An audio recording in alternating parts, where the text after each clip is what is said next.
কিন্তু আমরা মনে করি আমরা নেতা। মসজিদ কমিটির লোকরা নিজেদেরকে কি মনে করে? নেতা মনে করে। নেতা না তো, আপনারা খাদেম, ওনারাও খাদেম। ওনারা বেতন নিচ্ছেন, আপনি নিচ্ছেন না, পার্থক্য এটুকু। উনি বেতন নেয়ার কারণে উনি একেবারে কর্মচারী হয়ে গেছে, আর আপনি আল্লাহর ঘরে খাদেম হয়ে গেছেন। ব্যাপারটা সেরকম না। আমরা সবাই আল্লাহর ঘরে খাদেম। ইমাম মুয়াজ্জিনরা যে বেতন নেয় সেটা কি কমিটির লোকে দেয়? ওই টাকাটা কে দেয়?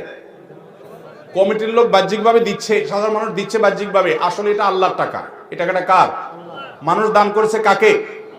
আল্লাহর টাকাটা কমিটির লোকজন শুধু আল্লাহর নির্দেশ অনুযায়ী বন্টন করেছে মাত্র। তাহলে টাকাটা আল্লাহ, আপনার নিজের টাকা দেন নাই। ইভেন আপনি টাকা দিয়েছেন মসজিদে প্রতি মাসে 20,000, ওই টাকাটাই যদি ইমাম সাহেবকে দেন, তাহলে 20,000 টাকা আপনার টাকা ইমাম সাহেবকে দেওয়া হয় না, আপনি দিয়েছেন আল্লাহকে, আল্লাহর টাকাটা ইমাম সাহেব পেয়েছে। বিধায় আপনার কোনো এখানে খবরদারি জাহির করা উচিত না।